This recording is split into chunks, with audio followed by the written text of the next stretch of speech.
camera goes that way, so you're the star, so we'll have you. Well, welcome everybody. If you want to grab your seats, we'll begin shortly.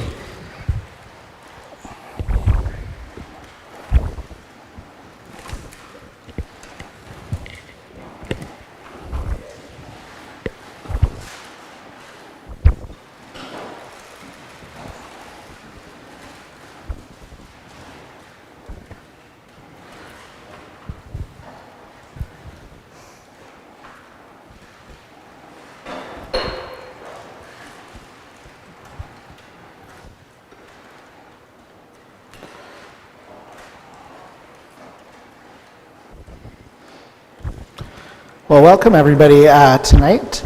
We are pleased to have you all here. Our topic tonight is a little bit provocative intentionally. It is, was Jesus a Christian? And we're pleased tonight to have Dr. Laurie Barron with us. And before we get started, I just want to read a land acknowledgement here. And so we just want to acknowledge this land on which the University of Toronto operates. For thousands of years, it has been the traditional land of the Huron-Wendat, the Seneca, and the Mississaugas of the Credit. Today, this meeting place is still home to many Indigenous peoples from across Turtle Island, and we are grateful to have the opportunity to work on this land.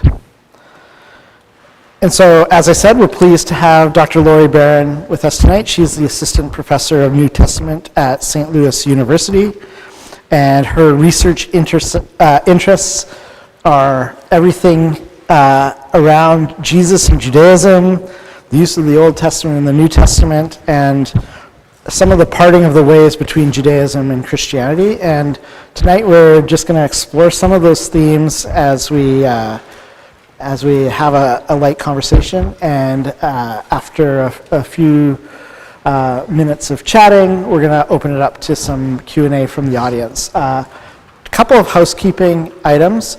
Dr. Barron is here as part of a tribute to a professor here at Wycliffe College, Dr. Jakob Jotsch, and so we do have a book draw this evening for one of his books.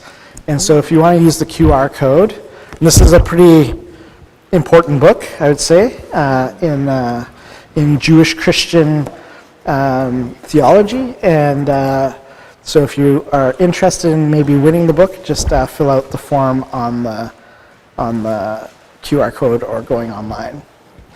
So welcome, Dr. Barron. And why don't you share a little bit about how you got interested in this field in particular, what kind of started you on the path to studying this kind of topic?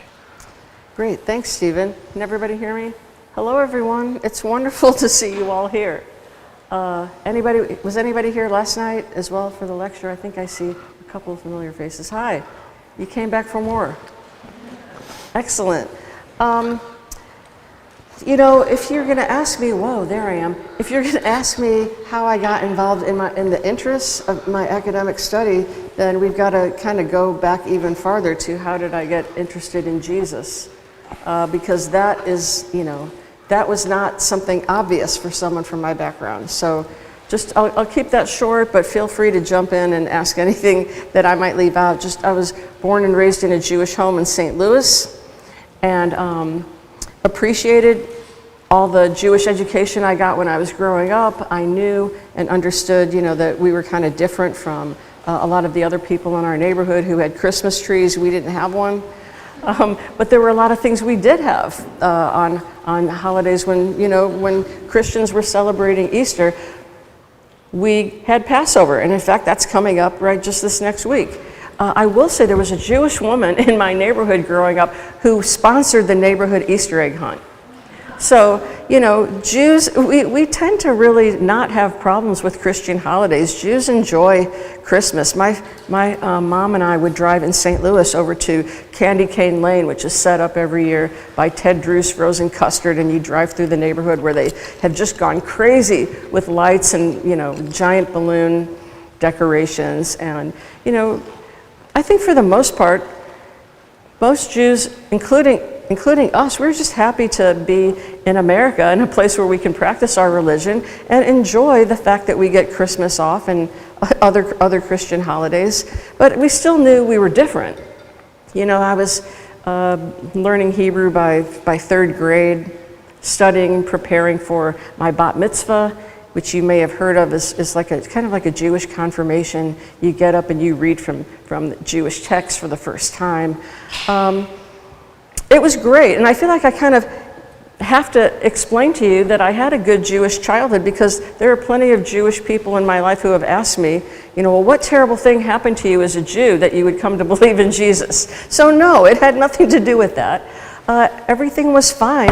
I do have to admit, though, I had, a lot of curiosity about God from a very young age. Okay, I'm going to tell a different story than I told last night, because some of you were here. I'm not making anything up. I'm just going to emphasize different things. My biological father passed away when I was 7. And so I was already a pretty sensitive kid. And I think that is probably what got me thinking a lot about God. Afterlife, what happens when people die? Where did Daddy go? If my father died, is my mom going to die? And then what about me? And just these basic existential questions from that moment, I think, really started to shape who I was. Going through the teenage, I don't know if students still do this anymore, but teenage existential crises, does that still happen in the younger generations? Like, who am I? Where am I? Who do I want to become? To me, all those things could only be answered if I knew if I had a purpose. If there's a God who has a purpose for my life, then I can figure out what I want to major in, for example. But if there is no God, then it's, is there any purpose to even being good or doing good? Is this kind of making any sense? But I was just sort of obsessed with these questions from a young age. In high school, my English teacher got me reading Albert Camus. Okay, some people are smiling, so maybe you've been down this path. The Myth of Sisyphus, The Stranger. I'm not sure if I understood them, actually, but I felt them deeply. And the idea of the Myth of Sisyphus that so fascinated me was, according to, I think, Camus, this Greek god Sisyphus was condemned to roll a giant boulder up to the top of a mountain, only to have it, after all this exertion and all this time, it gets to the top and then it just proceeds to roll on the other side. And then he's got to go down the mountain, find the boulder again, and roll it up. And so what does that tell you about the meaning of life? It wasn't supposed to be depressing. I think Camus really wanted to insist it wasn't depressing, but I felt like it was. We all have a boulder in life to exert. We've got work to do, and you bring your own meaning to that task. And I just was like staring there with my hands on my hips, staring at the boulder lying on the ground and saying, I am not going to push you up the mountain. It just upset me a lot. And so in addition to these existential concerns, I just, I knew I had friends who were Christian. I knew that there were other people in the world who were, had other beliefs. There were Buddhists, there were Hindus, there were Muslims. Some people were atheists. Who was right?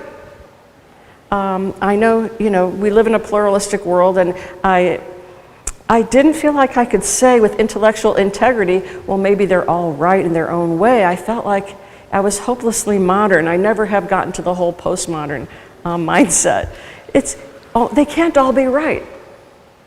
If there's a God, who is it? If there's a God, can I know that God? And if there's a God, do they want to know me? I'd like to know them. Do they want to know me? And if they do, what does that look like? How can I know? How can I find out? Oh my gosh, I could talk about my existential crisis all day. I still live in that world, and I feel like that's why I've come to enjoy teaching undergraduates, because I think a lot of them still, are in that place, and I want to join them there and help them figure out where they're going. So to get to the Jesus part, to actually answer your question, you may only get to one question tonight. I'm sorry, Stephen. We'll do as many as we can. I'm kind of on a roll now, and I've only had a couple sips of beer, so that doesn't explain it. I ended up working at my first job after graduating from college was at the original Whole Foods market in Austin, Texas, when they only had one store.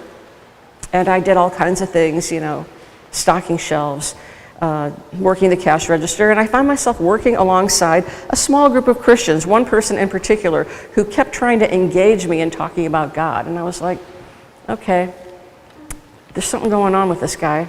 Okay, he's trying to convert me. I get it. I'll play along a little bit. Let me hear his sales pitch. I always like to hear a good sales pitch.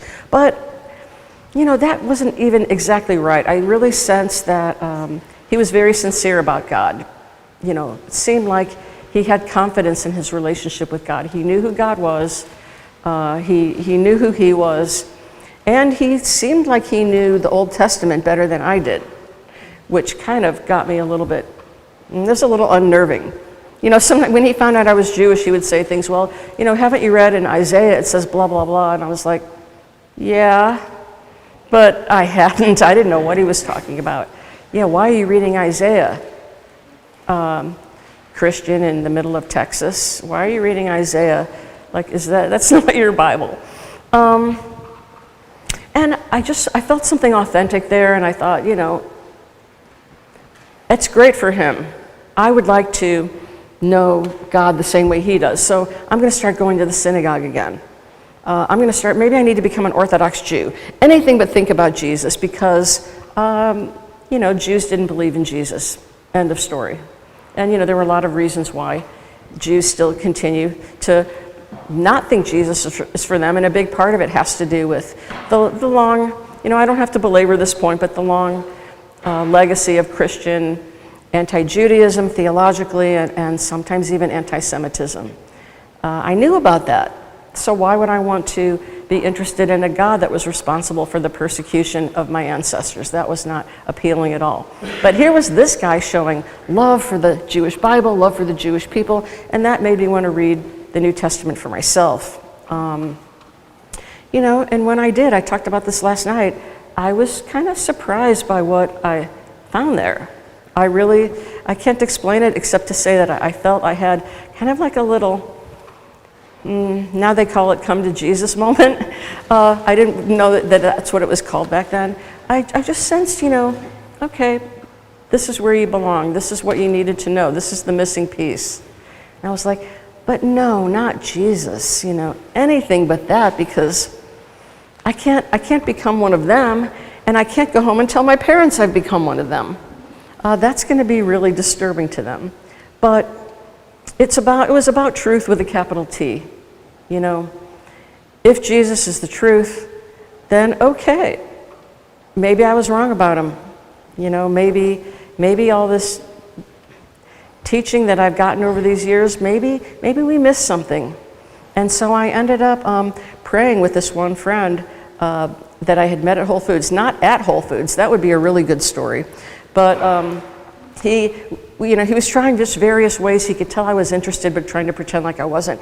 We went to a park in Austin where we went into this amphitheater, and he put this cassette tape. Remember cassette tapes? He put this cassette tape of the Bible into like the sound system for this amphitheater, and started playing like the Bible, and then said, "Are you ready to say a prayer?" And I said, "Yes." And the next thing I knew, I was praying for Jesus to forgive my sins, and asking for him to be my sacrifice, to come into my life and change me in the name of the God of Abraham, Isaac, and Jacob. It was like all this, the Jewish stuff and the Christian stuff kind of came together in that one moment. And that was the big turning point, just that one moment. And I can, as sometimes, even though I would want to maybe deny sometimes that actually happened, it did. Then I became a total fanatic.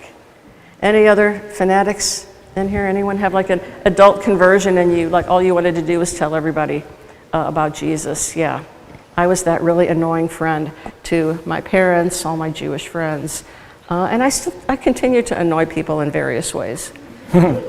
So you mentioned something earlier on about how your friends and your family were like, "What's wrong with you? What happened?" in kind of a Jewish community or family context, like the fact that Christians claim Jesus' Jewishness and Jewish identity, like how does that kind of go over? Like is it like it seems to be problematic? How are those tensions felt? In the community, or how are they responded to? No, that's a great question. Okay, so how the tensions between Jesus being Jewish versus Jesus being like part of a separate religion, kind of. I can't say. Like, is Jesus a bad Jew? Is he, or was he a good Jew and then we just, claim him to be something bigger than he really, and he was just this rabbi, good teacher, and then Christians took it off and changed, the script a little bit. I think everything you've just said, I've probably heard at least one Jewish person say. Okay. There's not like one Jewish party line on anything, right? Like Anglicans, everybody doesn't always believe the same thing, right? Or even if you're supposed to. The same, it's like... Isn't there like a saying about like... Two Jews, three opinions. Yeah, exactly. Kind of a thing. Yeah. Yes, I think a lot of people will say that about their own background. Yeah. But I think we invented it. Yeah. I think the things that I've heard the most are... I've hardly ever heard any Jewish people say anything bad about Jesus himself. Jesus was good. He was a good Jew, a good Jewish teacher, maybe even a prophet, but not the Messiah. And Paul is often designated as the bad guy. Okay. Paul's the one who made, Paul's the bad cop. Jesus is the good cop. Paul's the one who taught anti-Jewish things, who said the law's no good, the Torah's no good, stop keeping them. But Jesus, you'll hardly ever hear anything too bad about. And the fact that he's Jewish sometimes seems sort of incidental, and sometimes kind of seems like, yeah, he's Jewish, okay, well, I don't really understand what Christians believe, but he's not the Messiah, because if he were the Messiah, if a Jewish person even believes in the Messiah, so that's a big if, but if he were the Messiah, there would be peace. A lot of the Old Testament scriptures say things like, nation shall not lift up sword against nation, neither shall people learn war anymore. The wolf will lie down with the lamb. Well, I walk outside, I see a lot of wolves and lambs that aren't getting along. In the US, we call them Democrats and Republicans. Can I say that? No. But in general, I was afraid that was going to come out. In general, there's no peace. So how could, if Jesus is the Messiah, where's the peace? And then, we have to redefine peace. How did it come? What kind of peace are we talking about that Jesus brings? Yeah, maybe along the lines of the political dimension of Jesus' identity, I guess in kind of extreme forms of anti-Semitism in the States, with right-wing radical groups that still claim some kind of Christian identity. Yeah. What's lost? Like maybe we start in the extreme sense. What's lost by not acknowledging Jesus' Jewishness, and then maybe bringing it back into a more moderate form of, a kind of a whitewashing of Jesus in a sense, or Americanizing Jesus. So what do we lose when we don't understand Jesus' Jewishness? Okay, since you brought up the extreme example, let me start there. Yeah, let's start there. And then I'll come, but you might need to, drag me back to the rest of it. That's probably interesting, so let's stay there as long as we need to. So. Well, just, I'm thinking about what happened I was teaching my classes towards the end of fall semester. You had all this Kanye West stuff going on with the Jews, and I was sort of following it on Twitter, and was very upset, by the extent of the anti-Semitism that I was seeing on Twitter. And so there was one day when someone actually, it was in Los Angeles, and I was interested in this because I used to live in LA. Someone hung a banner across the LA freeway, an LA freeway overpass that said, Kanye was right about the Jews, and then it said John 8:44 and Revelation, 3:26, might be 3:29, something like that. And so I thought, okay, this is terrible. I'm going to use this as a teaching moment in my class. Captured a screenshot of that and put it up on the, in a PowerPoint. People were doing like a Hitler salute, and they're using the New Testament. Because, that's one thing I'm trying to teach them. This is like really an easy one. How can you tell when the New Testament is taken out of context? It's not usually this easy. This is a pretty easy one. Anybody know what John 8:44 says? I would ask the class, and then I would say, okay, this is where Jesus says to a group of Jews who are, pressing him for, they're arguing with him, saying, no, you're not the Messiah. You are of your father, the devil. And ever since then, Jews, that one scripture is used to do a lot of bad things, to claim that Jews are children of the devil. To this day, when I don't really, even in its context, Jesus is not saying all Jews are of the devil. So the Revelation scripture was just about the synagogue of Satan. But that is what I see, more than anything. You're using the New Testament to say that Jews are of the devil. Yeah, that's a problem. Another quick story. My mother graduated from college when I was, I think, in 9th grade. And she was at this college maybe an hour from our house. And she was taking some class. And in the middle of a class break, the students are in the hallway. And she sees this woman like walking around her in circles, kind of like looking at her. And finally, my mom says, oh, are you looking for my horns? And the woman says, yeah, I was. She's like, oh, no, we don't have those. And I actually told that story once in my class.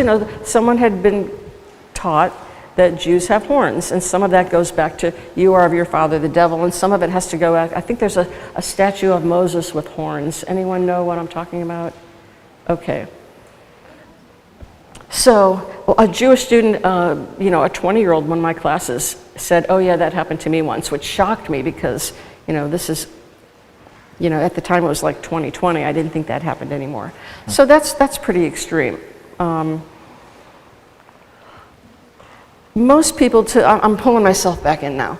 Most people know Jesus was Jewish, but I think part of your question is, how should that affect how Christians understand Jesus? Does it even matter, Does it Yeah. matter if he was Jewish or not? I mean, and I think my extreme example shows, yeah, it does, because Jesus himself would never, ever approve of that kind of use of the New Testament or of Scripture. I think the Jewishness of Jesus, it would be great if it were better understood by me and by most of us who know Jesus and who love the Bible. One book that I would really recommend by Dr. Amy Jill Levine, maybe some of you have heard of her, it's called The Misunderstood Jew. Subtitle, The Scandal of the Jewish Jesus in the Church, something like that. It's a short book, it's under $20, and it's got just so many riches and so much great material in it, and it's easy to read. It's kind of pitched at a high-level lay audience. So, some of the ideas that I'll probably share with you tonight I've stolen from that book, and I talked to her recently. She said, oh yeah, fine, as long as you tell them about the book. So things like, Jesus, let's say, dressed like a Jew, prayed like a Jew, ate like a Jew, taught like a Jew. Well, what do I mean by that? The way he dressed. So a woman comes up to him at one point, who's the hemorrhaging woman, and touches the fringe of his garment. Well, what's she talking about? Why does he have fringes on his garments? Because that's what Jewish males wore, and some still do to this day. In Hebrew, they're called tzitzit. Anybody ever heard of that? Tzitzit. So it's commanded in Numbers 15 that you wear these fringes with like a thread of blue in them that are supposed to remind you of the covenant between Israel and God and of the commandments. And Jesus wore them, as I'm assuming all of the disciples probably did. So the woman touches the fringe of his garments and is healed. Jesus does criticize the Pharisees for, if you remember this section, for lengthening their fringes, for making them an ostentatious show. But he never says, stop wearing them. So he obviously still did, probably dress exactly like Jewish males dressed in his day. Let's see, what else can I say about that? We can go on to Jesus' diet, perhaps. Did Jesus ever stop keeping Jewish dietary laws? What are the Jewish dietary laws? What are things the Jews don't eat? Religious Jews don't eat? Pork, shellfish, any mammal that doesn't have a split hoof or chew its cud, any sea creature that doesn't have that has an external skeleton, lobster, shrimp, crab, not kosher. Jesus never, Mark 7 has Jesus never says, I'm going to change everyone's diet now. Mark says Jesus declared all foods clean, but Matthew never actually has that statement. I think that there are some really good arguments that Jesus always assumed that Jews would continue to keep the dietary laws even when they followed him. One really good argument, I think, is if you remember Acts chapter 10, where Peter has the vision when he's with Cornelius and the sheet comes down with all these unclean animals. And one of the things Peter says is, no, Lord, but I've never eaten any unclean animal. Well, Peter spent quite a bit of time with Jesus. If Jesus had said, okay, you can go ahead and eat anything you want, you would think Peter would have known about it. And you also wouldn't have had the food fight of Galatians 2, where all this disagreement between Peter and Paul about what people ate. So, Jesus probably kept kosher. What else? Jesus taught that the greatest commandment was, Hear, O Israel, the Lord our God, the Lord is one, and you shall love the Lord your God with all your heart, with all your soul, with all your strength. That is the Shema. That's like the first prayer a Jewish kid learns when they're like 2 or 3 years old. So it's still the heart of Judaism. If you probably asked any rabbi today, they would tell you the same thing. That is the heart of the Jewish teaching. That's, love God. And the second commandment, he didn't stop there. Love your neighbor as yourself. Love God, love your neighbor. That's all the law and the prophets rests on those 2 commandments. You really can't get more Jewish than that. And you know what else? Sometimes I was sort of disappointed to learn this, but Jesus didn't invent that idea. You can find it in other Jewish writings. But Jesus doesn't have to be unique to be profound. He can still be, a great Jewish teacher. He can be more than a great Jewish teacher, but he still has to be a Jewish teacher. So his teaching was Jewish. Seemed to keep the law. One of the big misconceptions I find that some Christians have about Judaism is that the law is a terrible burden for the Jewish people to keep. I heard that my very first time I ever went to church. I went to Sunday school, and there was this really smart guy teaching on Galatians and talking about how horrible the law was to keep. And I remember thinking, okay, well, I need to listen to this guy because I was obviously wrong about Jesus. I must be wrong about everything. And I kind of imbibed a lot of that and then had to kind of relearn that no, the law, most Jews do not really understand the law to be this big, terrible burden. Psalm, 119, the law of the Lord. I was about to quote a passage and I was not prepared to quote it. The law, how does it go? The law of the Lord is what? Okay, you guys can't quote it either. Perfect. Like maybe converting the soul, is that the second part of it? Okay, it's all coming back to me now. Thank you. That was a plant in the audience I put there. Jews loved the law. So it wasn't really this huge burden. In fact, Jesus actually makes the law harder and not easier. You know what I'm thinking about? Yeah, the Sermon on the Mount definitely takes it to the next level, right? Yeah, the antitheses. Yeah. You've heard it said, but I say to you, you've heard it said, what's one example of that? You shall not commit adultery, but I say to you, if you even lust after a woman, you've already committed adultery. You're liable for the same punishment. Or thou shalt not murder. But I say to you, if you hate someone, you're liable to the punishment. Well, That's not actually doing away with the law. That's actually making the law harder to keep. I can go through most days in my life not murdering someone. I'm pretty good, I think generally pretty good about that. But when I drive on the on the St. Louis freeways to get to school, I've got like an 18-mile drive in the morning. You know, sometimes I have bad thoughts about other drivers. Jesus doesn't like that. You know, it's hard to commit murder if you're not hating someone. And then, you know, you've heard it said, love your neighbor, but no, love your enemies and pray for them. He makes it harder. I think Jesus loved the Jewish law. He kept the Jewish law. He respected it. Even if many of these commandments were not intended for non-Jews, at least there's a way to appreciate those laws and the Jewish scriptures. So you kind of take a breath now. Okay, you can take a drink if you want. Okay, thanks. So I'll ask a long question so you have time to take a few sips. But so you kind of referred a little bit to the spat between Peter and Paul, and maybe we can just expand that idea a little bit.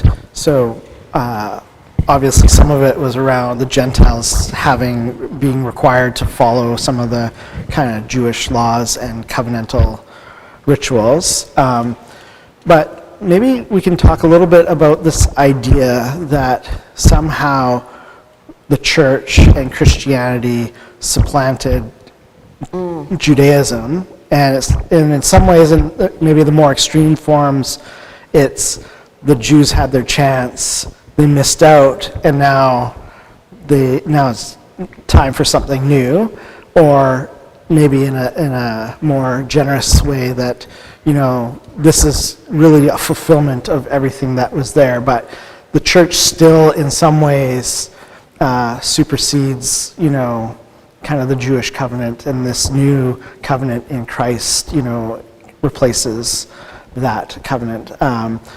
How do you kind of approach that theology, or how have you wrestled with those kinds of ideas that are prominent in kind of Christian circles, especially in North America today? And a follow-up question, maybe you want to tie it in, is what is the church's relationship to Judaism today because of some of the theological implications of that? Okay, so why are you throwing me these softball questions? Can't you think of something harder to ask? Wow, that's a lot. It's something I have thought about a lot. It's not something I've really ever researched or studied, but I remember when I'd been a believer maybe 6 months, I remember asking someone, so tell me, is the church Israel or not? I really need to know, like what's going on? How does this work? And the person told me, Lori, you know, that's a really good question, but first, you know, take some time and just learn to love Jesus. And I was like, okay, but I really want to know.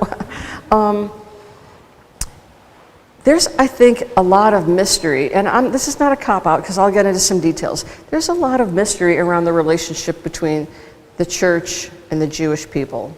I don't know if anybody has all the answers. I know that I don't. I know some things that Paul said about it. I know that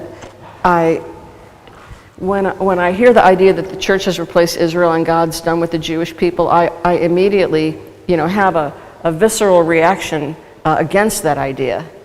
So, you know, when I read, especially I'm thinking Romans 9-11 is one of my favorite passages of the New Testament. And it sounds to me, when I try to read Paul, and the times when I try to read Paul, I think Paul's wrestling with it. I think he's thinking as he's writing, and I don't think he even thinks he's got all the answers. But he tries, and I got to give him credit for that. I think that Paul believes that there is still something special about being Jewish, especially I'm thinking of, I think it's Romans 11, the gifts and calling of God are irrevocable. Like, God doesn't just take those things away. And he goes on to try to explain things in a way that's really, I think, hard to understand. You know, not all Israel are Israel. Some of Israel has been hardened. Some have stumbled. But guess what? I think Paul's talking to the church at Rome, mostly Gentiles. He's saying, guess what? You Gentiles, if that hadn't happened, If Israel hadn't had, massive unbelief, you might not be here. That was your chance. It was like a window opened for you, a door opened for you to come in to the kingdom of God because of Jewish unbelief. And I think Paul's also dealing with boasting in Rome. It's a long story, but there were Jews and Gentiles. I think this is how I read it in the church in Rome. And at one point, the Emperor Claudius, there's some evidence for this, kicked the Jews out of Rome because of some disturbances. And then Claudius, the emperor, dies somewhere around the year 54, I think. Jews start returning to Rome. And now the church is kind of like, no, wait a minute, we're in charge now. And so there's a certain way that there's some disagreement between Jews and Gentiles. So Paul's trying to tell the Gentiles, look, settle down. Be grateful. You were grafted into an olive tree that wasn't even yours from the beginning. Know your place. Israel are the natural branches. And, I'm not an agriculturalist, but I think that the analogy still works. You can graft something into a plant and it will grow on that plant. And that's how I think Paul sees Gentile Christians. But, God can still graft those natural branches back in, and God can break you off if you stumble. So, I think Paul's just trying to say, eventually all Israel will be saved. Wow, I want to know what that really means, what that really looks like. That's part of the mystery of the kingdom of God. I can only try to explain the little bit of light that I think that I have about that. I think Paul thinks that there is going to be a massive influx of Jews following Jesus at some point in the near future when he's writing. There's some evidence, that Paul thinks Jesus is going to come back before lunch. I mean, he doesn't think he can't imagine us here at Wycliffe College 2,000 years later. That's why I think he tells people, don't even bother to get married. Paul's pretty weird. If you really read 1 Corinthians 7, if you want to read some of the least appreciated weird things that Paul, it's okay, I guess. You can get married if you just can't handle it. I wish you could be like me, but if you can't help yourselves, go ahead and get married. That's okay. Of course, later, in 1 Timothy, in the pastoral epistles, Paul is saying, Paul, can I do that? Is saying, marriage is good, you all should get married. But early on, Paul is saying, no, only get married if you can't stand it, because this world as we know it is passing away. It's passing away, but here we are. So Paul's got this imminent eschatology, this apocalyptic worldview that we're not here very long. You don't have time to get a PhD or plan for the future. Marriage, children, there's no time for that. Come on, join me in winning souls for the Lord. The time is short. Paul is weird. And I kind of love him for it.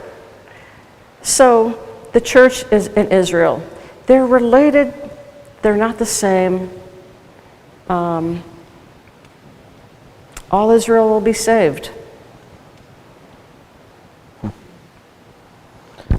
Maybe one practical implication. We're approaching Easter soon, and it's the time of year where my Facebook feed lights up and talks about how Christians shouldn't celebrate Seders. Oh. And so,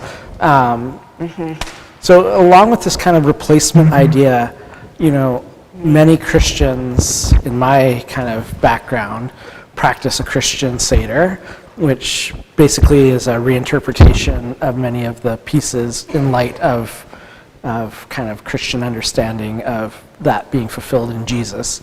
How does the Christian Seder sit with you in its various forms? Obviously, there's different kind of versions of it, but how would you respond to both people that maybe want to celebrate that and find value and meaning in that, and those who think that Christians shouldn't touch that and appropriate that in that kind of way? Yeah, thanks for asking that question. I'm being a little sarcastic. I started to think about that a little more tonight in conversation with the bishop. And I have really, run the gamut of thoughts on Christian Seders. So whatever I tell you tonight, just know it is my view and my view only, and it may not be my view tomorrow. I reserve the right to change my mind as I experience new things and learn new things.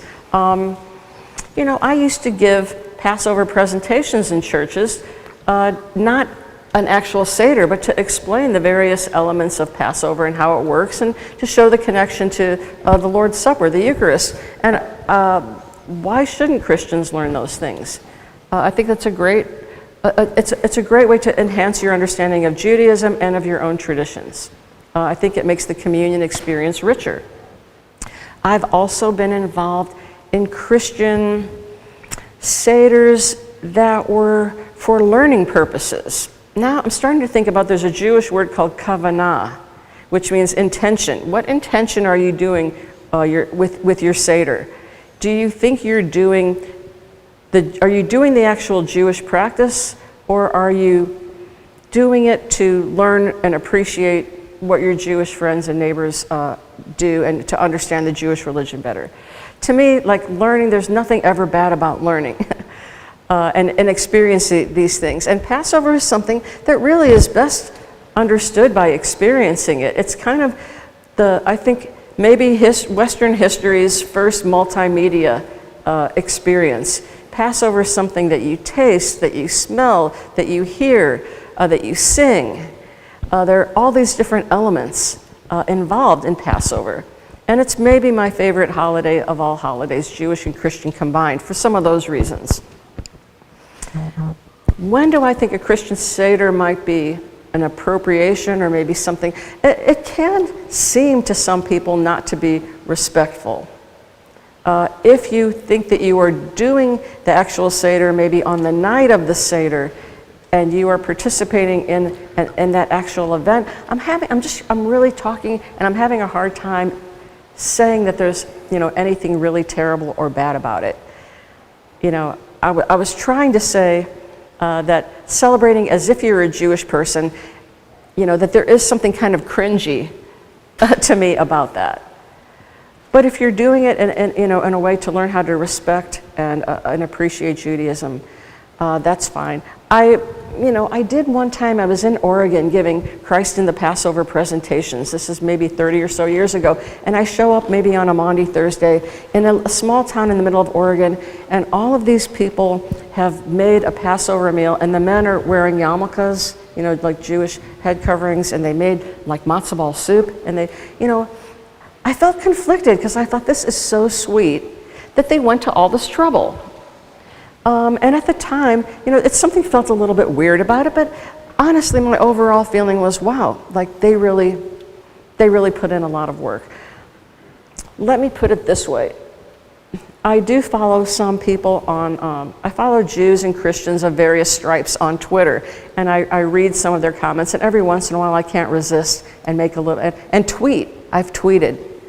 I don't enjoy doing it because as soon as you say something on Twitter, someone's going to attack you, and I'm not really that good with criticism. But I have seen people really bash Christian Seders and beg Christians not to do it because they feel like you're taking our holiday and you're turning it into something that it was never intended for. And I can't say that they're wrong completely. I can't say that they're wrong for feeling that. So I think if you've been invited to a Seder, or if you've thought about putting on one yourself, you know, talk to Jewish people, you know, learn as much as you can, and ask yourself, you know, why am I doing this? What's the intent of my heart? I would love to hear, you know, people's comments or thoughts on that, but we can wait till the end. Yeah, I got one more question. It's not going to be an easy one, but... Wait, is this about Passover? No. Okay, let me just say something in a different vein. You know what actually does offend me is that it used to be a Jewish thing that on Christmas, Jews would eat Chinese food and go to the movies. Because the Chinese food restaurants are open, and Christians are all home opening presents. So it was like, this was like the thing that Jews did. In the past few years, I've seen Christians out eating Chinese food on Christmas and going to movies, and I'm like, that offends me. That was like our holiday. This was our chance to do something. Don't eat our Chinese food on Christmas. That's, you know, eat ham, something that Jesus never ate. Do Christmas, but leave us the Chinese food in the movies. I think that's good advice. Okay, so my last question, there's maybe a little story tied to it. I did some missionary work in Africa, and the first time I came back, I was sitting in a Wendy's, and I was meeting up with a friend, and I was talking about my experience, doing mission work, and someone came up to us after we were chatting, and they're like, "Oh, I heard you're a missionary, and you're doing missionary work." He's like, "I'm a missionary too," and he went on to explain that he was part of this mission called Exodus, and this mission, Exodus, the goal was to bus diaspora Jews from Europe down to Israel in order to hasten the second coming of Christ. Oy. And so after talking to the guy, it was really interesting. They weren't interested in converting Jews, but just getting them to Israel. So Exodus. I thought it was clever. It is clever. Like I give from a them props for marketing that, perspective, Yeah. it is quite clever. But Yeah. I guess what I want to kind of probe a little bit is this idea of the land, eschatology, Jewish identity, and how that all factors in. So the Zionist movement, both within Judaism, but also within evangelical Christianity in particular, this idea of Israel. How, as a church, should we align or not align ourselves with kind of some of the politics around, the state and land that is called Israel now? And I know within the church there's a lot, in the same way the Seder maybe is a small scale, analog of that, but, how should we kind of navigate the complexities of such a kind of a political hot potato? Okay, I thought I'd almost made it through the night without that question. No, this is kind of a nightmare question for me, and I appreciate it, but I'm just saying, it's so, you just hit like the most complicated topic, I think one of the most complicated topics of our world today, and it's important. It's important. Again, there'd be a wide variety of viewpoints that people would have on this. I grew up, to love Israel.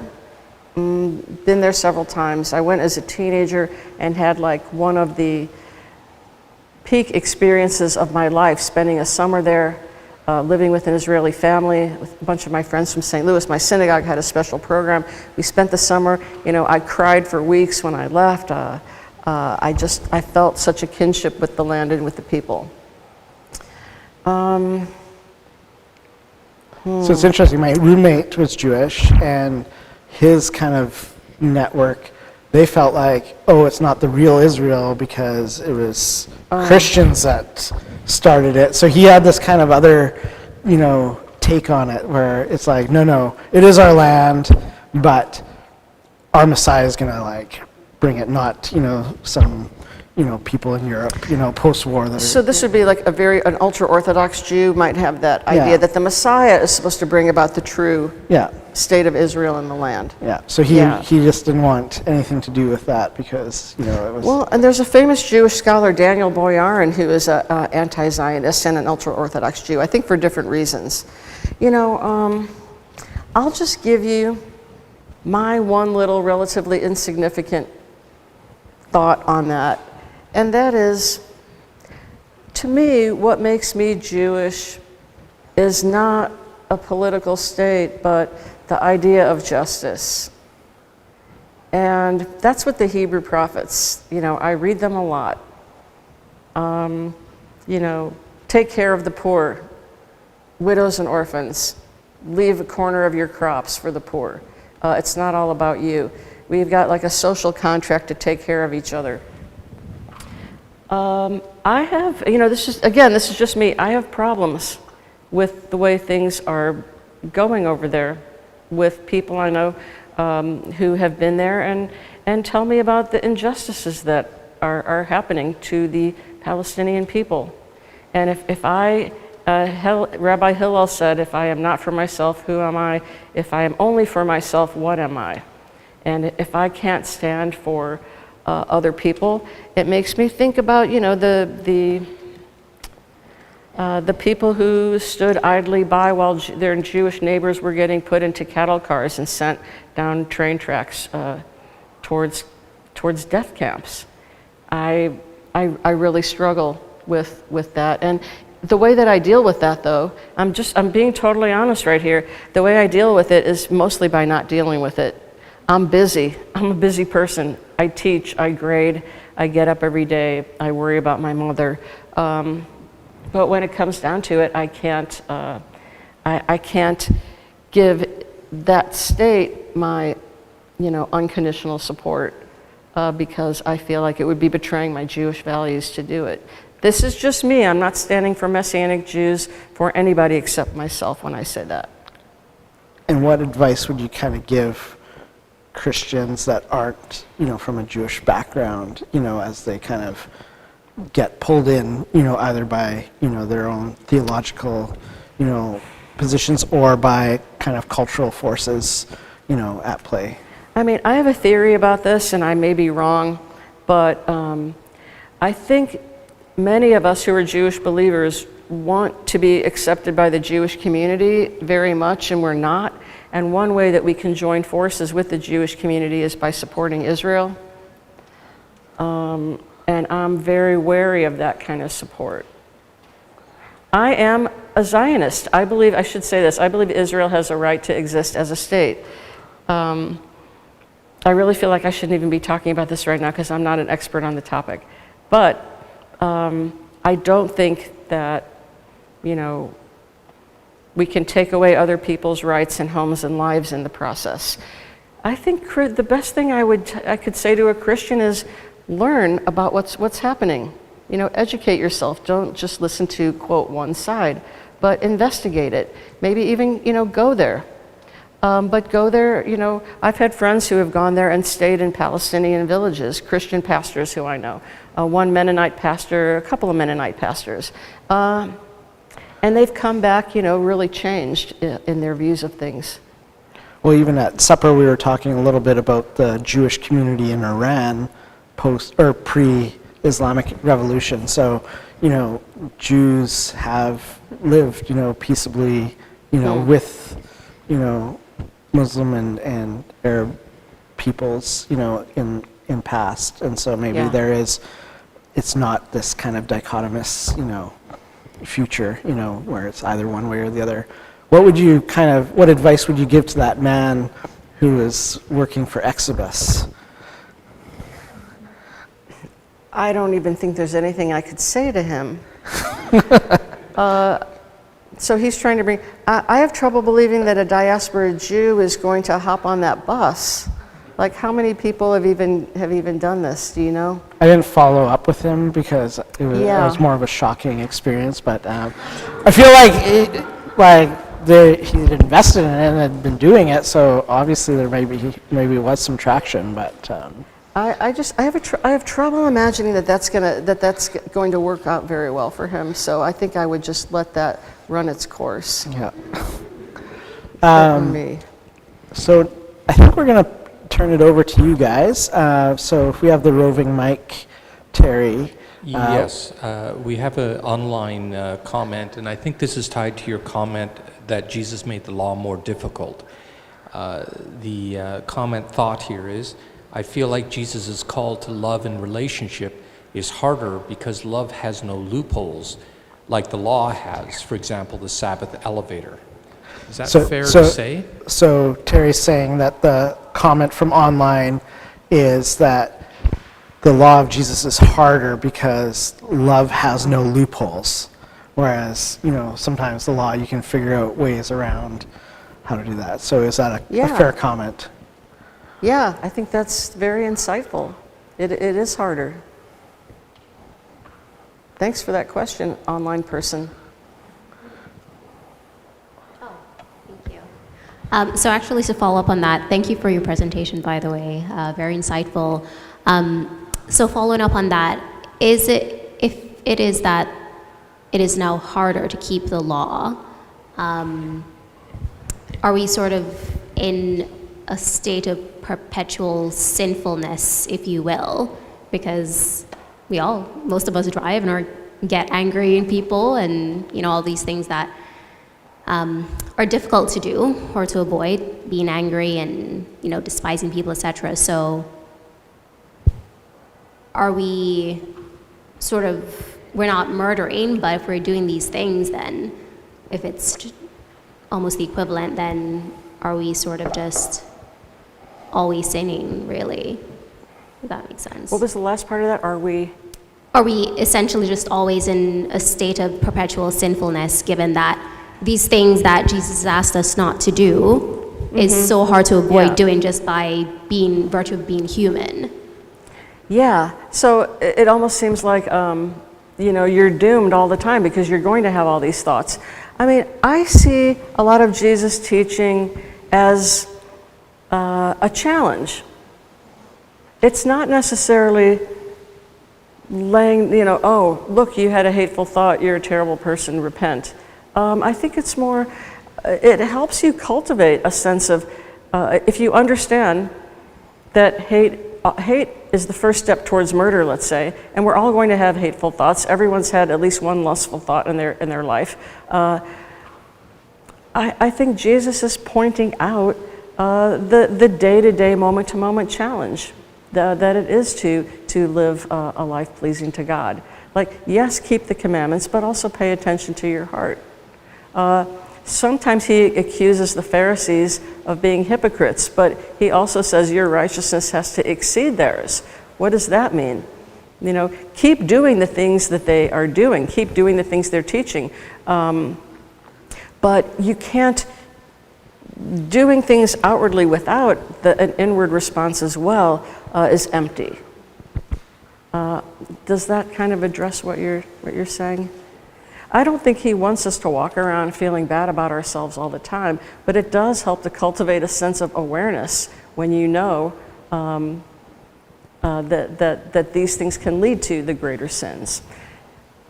That's my thought today, right now at 8:42 p.m.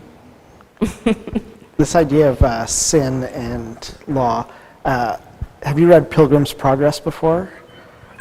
I was just reminded it's a very striking image, and sorry, this is a long time ago, so I might be really butchering my memory on this, but there's a scene where he's walking and somebody comes from behind and knocks him down on the ground, and then he's sitting on the ground, the person just keeps going, and then someone helps him up. And the idea was, he's talking to somebody, and then he says, like, the first person was Moses, and like he didn't know how to show mercy, and the person that helped him up was Jesus. Maybe that reinforces some of this kind of unfortunate theology, and maybe that fits kind of that puritanical, kind of ideal, of how sin. But I guess like this idea of like that maybe it's a different view of like the law is harder than the grace that Jesus, shows or demonstrates to people.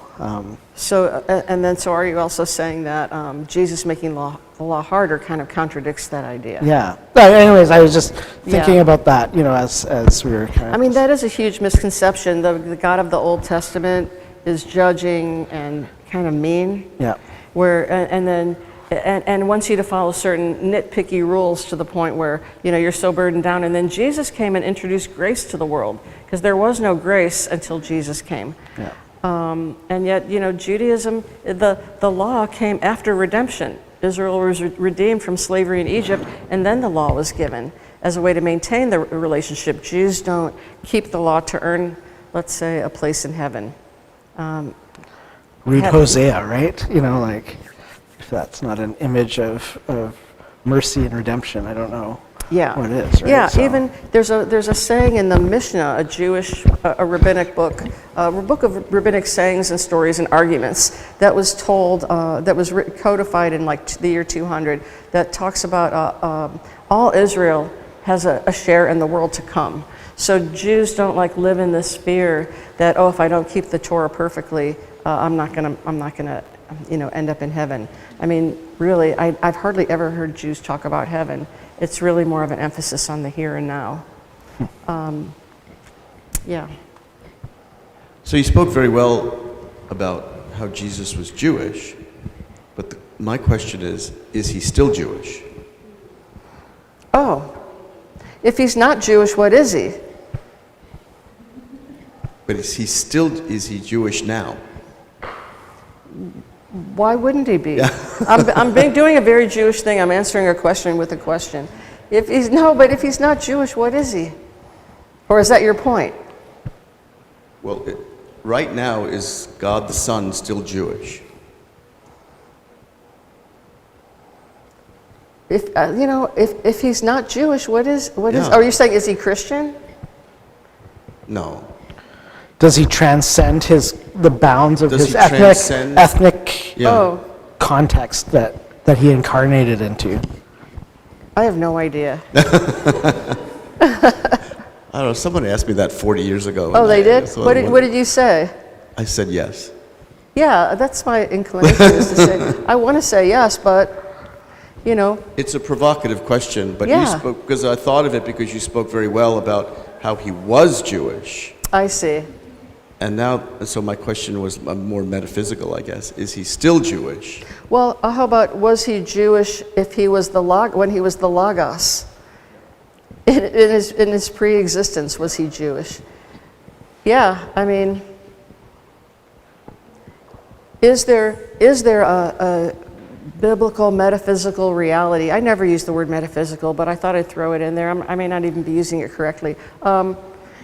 Before Abraham, or you could say maybe before a certain point in Jewish history began, but Abraham's definitely thought of as not being Jewish. But if God said to Abraham, and you, all the families of the earth will be blessed, who's he talking about? Is there a time when that blessing comes true, all the families of the earth are blessed through Abraham? Does that happen in Jesus? And then do the families of the earth unite? Is there, I don't even know why I'm talking about this. That's a wild thing to think about. It just came to mind because you spoke so well about the fact that He was Jewish. I feel like I can't imagine he's anything else. Okay, so maybe I should have spoken in past tense, but I think, when he said and did things, it was in past tense, so yeah. Okay, Andrew, now I'm going to be thinking about that the rest of my life. Thank you very much for your talk. I'm just curious to know, in your opinion, what are some of the biggest misconceptions that the evangelical church holds about Jesus, just biblically or theologically, that could be better resolved or understood or solved by properly placing Jesus in his Jewish context? Did you put him up to that question? No. I was supposed to ask that question tonight, but I didn't. So That's great, and I thank you for that. I don't know this person at all. I will also say that chapter 4 of Levine's book, A Misunderstood Jew, takes 10 misconceptions on, one at a time, and I think she does a great job with them. And the one that I've already talked about is, the law. The law is a burden. It's works righteousness versus grace. I'll see how many of them. Do you know any that you want me to tackle, or you don't have anything? Okay, some of my favorites are, well, here's the idea. Let me preface it with this. I think that most Christians mean to be respectful of Jewish people and don't intentionally say anti-Jewish things. Like 99% of Christians would be appalled if they ever knew they said anything anti-Jewish. Sometimes what ends up happening in popular Christian imagination is what makes Jesus great is that he's the first Jew to ever talk about social justice, or to talk to women, or to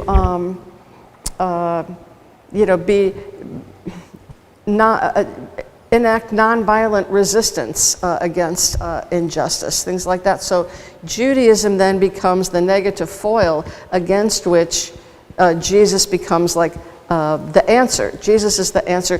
Judaism bad, Christianity good. So you'll sometimes hear in Judaism, women could be divorced by their husbands for the most, flimsy of reasons. Jewish women had no rights; they were basically property. And then Jesus came and was respectful of women, and elevated women. He talked to the Samaritan woman. He hung out with Mary Magdalene. Jesus is then, suddenly a feminist. and Judaism, against the background of Judaism being patriarchal. And, while I think it's great that Jesus did have some female followers, although none of them are named among the 12 disciples, women did have certain rights within the Jewish religion that a lot of people don't realize. They could own property, they could travel, they could be patrons. Luke chapter 8 talks about women actually following Jesus around Galilee and following him to Jerusalem before his crucifixion, and that they provided for him out of their resources. So women had their own independent resources. They had a marriage contract to protect them, and presumably to protect their property in case of divorce. So this is the big thing, is that everything that Jesus does is new and unique, and it is to counteract something negative in Judaism. Let's see, what's another example? Oh, Jews don't believe Jesus is the Messiah because they believed in a military warlike Messiah who would come and liberate Jews from Roman oppression. And when Jesus came preaching peace and love, then they rejected him. That wasn't the Messiah they wanted. Anybody ever heard that one? Oh, good. Okay, so let's talk about that for a second. There was never any, there's not like one book of the Bible you can open to and say, okay, here's the Messianic blueprint. Here's A, B, C, D, what the Messiah is supposed to look like and what he's supposed to do. It's a very, sort of abstract concept of a Messiah that people get little bits from here and there. There wasn't one set expectation of who the Messiah would be. And Qumran, the people at the Dead Sea Scrolls, the Essenes, they actually believed that there would be two messiahs, like a priestly Messiah and a kingly Messiah, because they saw these various strands of scripture that kind of, didn't indicate one single blueprint. Some Jews would not believe in a Messiah at all. So there's not one idea of what a Messiah would be. Some believe in a messianic age and not a person. Those are some good ones. Oh, Jesus introduced the idea of intimacy with God. Judaism's God is this transcendent, distant God, but Jesus called God Abba, Father, which Abba is like some special term that Jesus introduced, and then it means daddy. Anybody heard the whole Abba means daddy? And Jews would never do something like that. Jews called God their Father all the time. And to this day, Avinu Malkeinu, our Father, our King, Avinu Shebashamayim, our Father in heaven. The Lord's Prayer is a completely Jewish prayer that could have been prayed by any first century Jew. Other misconceptions. Right, Jesus liberated women, not so much. Idea of a Messiah. Anybody else have any good? Jesus opposed the temple domination system. The temple was like completely corrupt, and Jesus opposed it. Well, the early Christians went and worshipped in the temple. Read the book of Acts or the end of the Gospel of Luke. That's where the early Christians went. After the ascension, where are we going to go worship? Let's go worship God. Where are you going to go? Before the year 70 CE, you're going to the temple. So the temple was not understood to be this horribly corrupt place. Sure, something happens. Early in John, later in the Synoptics, Jesus goes into the temple and, it causes a bit of a scene. Turns over some tables. The Gospels they differ a bit about, they differ in the way that they interpret that scene. So what was Jesus doing in the temple? If he wasn't completely condemning it, what was he doing in it? Maybe there were some things that were going on in the temple he didn't like, but he didn't dislike the whole thing. John tells us that Jesus, what did the Jews say, destroy this temple, and you said destroy this temple, you'll raise it in 3 days, but it's taken us 46 years to build this temple. And then John tells us, but he was speaking of the temple of his body.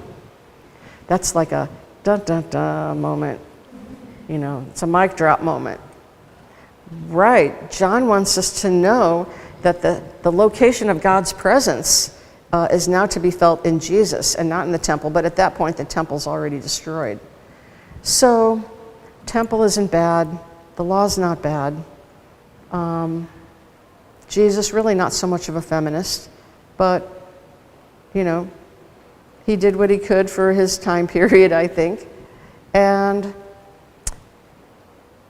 other ideas, other misconceptions anyone has on their mind. See, that's the tricky thing. You don't always know when it's a misconception. Well, I think we'll do one more question, but before we do the last question, we're doing two more questions? 2 questions. We'll just do our book draw for this book. Are we ready for that, Terry? All right. Oh, we have one more entry coming.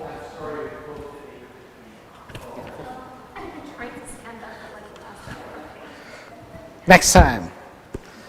So here we go.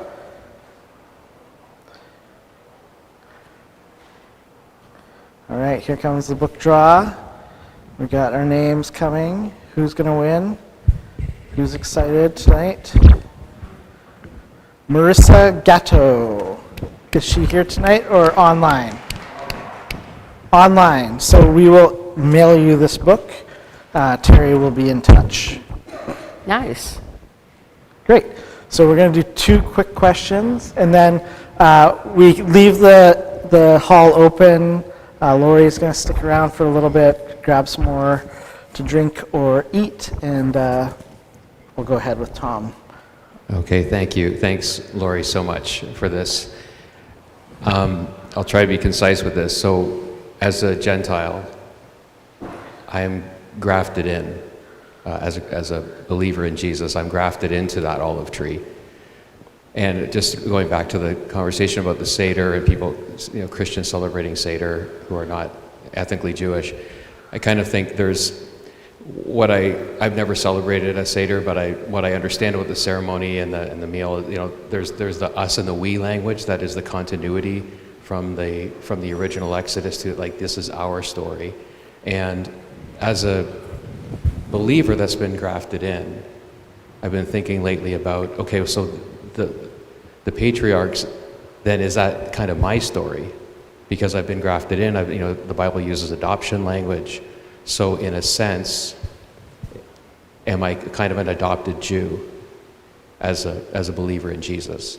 And as I kind of put my head in that space, I think it can be a helpful thing for some people who might have these either misconceptions or even an antagonism. Because if I think thinking about the New Testament as well, but certainly the Old Testament, I think, well, these are all these writings are written by Jews, and this is my history. If I've been grafted by the Lord into this, so I don't know. That's not really a question. I'm sorry, but do you have any thoughts about that?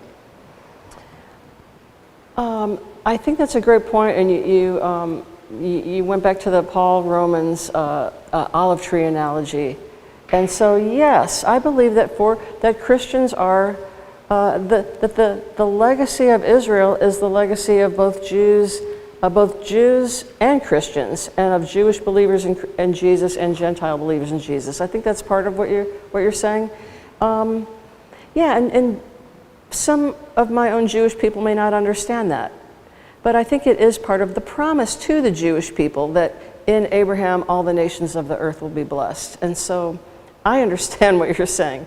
I think there's a little bit of a better way to say it, I think, than adopted Jew. And that is an adopted Gentile. Only because I think Paul does distinguish between, Jewish believers in Jesus and Gentile believers in Jesus are all branches on that tree. Jews don't become Gentiles and Gentiles don't become Jews in the same way that dogs don't become cats. I love dogs and cats. Anybody else love both dogs and cats? No? You don't love cats, do you? Okay, but have you ever had a cat? Cats, it took me a long time. Cats are wonderful. That's not my point, though. Have you read that article, though, that cats are secretly trying to kill you, and they would if they were big enough? Like they did this study on cats and their behavior, and they show all the signs of large predatory cats. They do. Yeah. Right. I've seen cats do that. Yeah, they're just walking around figuring out how they're going to eat you. How they could kill, when they get big enough, they'll kill you. Okay. Well, I'm not a cat person. Well, I am, but I just thought, this is science, It right? took me It's a learning, while right? to So, warm up to cats. I Yeah. had to take care of a cat once, and the cat and I didn't get along. It was a long, like a character development kind of a story where the cat and I eventually came to an understanding. So I think that not just Paul, Jesus. Let's get Jesus back in the story. The prophets envisioned the Messianic era the restoration of Israel would include Jews coming to worship their own God and Gentiles coming to worship the God of Israel. So it's Jews, it's got to be all colors of the rainbow coming to worship the God of Israel. Maybe I'll switch to colors instead of cats and dogs. Not just red and not just blue, but the whole spectrum of the nations. So I think that's why Paul gets so upset in Galatians that they're trying to be circumcised, is because no, in the end times, Gentiles come to worship God as Gentiles. You don't have to become Jewish. You are already grafted in. So it's a pluralistic, sort of a multi-ethnic, multi-nation, every nation perspective, rather than everybody becoming Jewish. I think that's how Paul sees it anyway. and definitely the author of Revelation would see it that way too, right? Okay, yeah. What are you thinking of there? Well, just the New Jerusalem and that every nation, Every tongue, yeah. Yeah, so. All right, Kathleen, finishing us off. Okay, yeah, I just, I know maybe some of what was mentioned in the intro is that some of your works on maybe sort of this idea of parting of the ways between Christianity and Judaism and all that. I know it's popular in some of my circles, at least, for Christians to say, we got it all wrong, we can't celebrate Christmas, we can't celebrate Easter, we have to celebrate all the Jewish feasts, and we need to basically pretend to be Jewish even though we're Gentiles, and they think that's the right way to be Christian.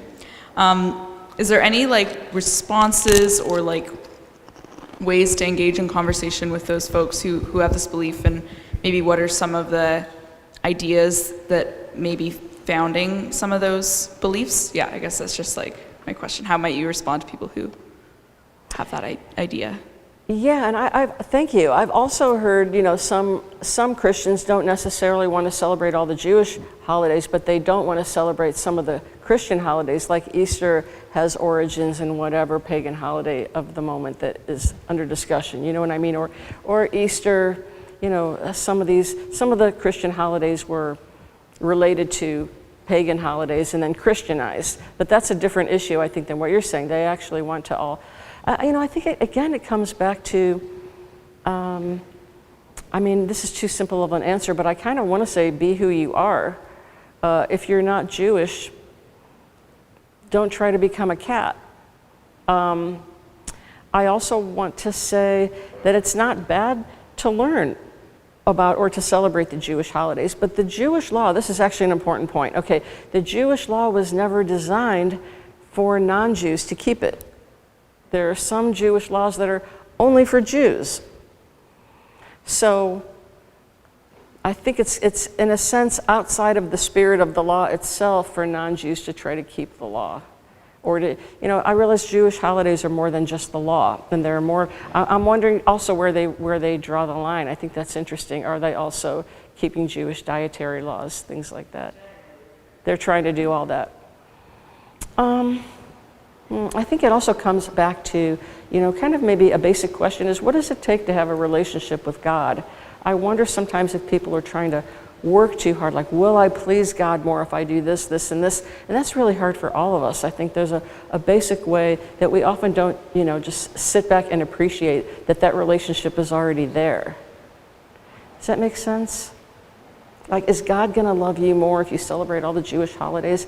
It's important to do some things to worship God, however you do it, but to think you have to do it in a Jewish way when you're not Jewish seems a bit, a step in the wrong direction. Thanks, you guys are amazing. You challenged me to think about things that I haven't thought about in a long time or ever.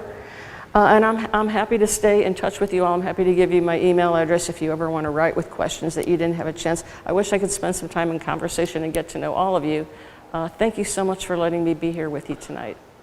Well, would you help me in thanking Dr. Laurie Williams.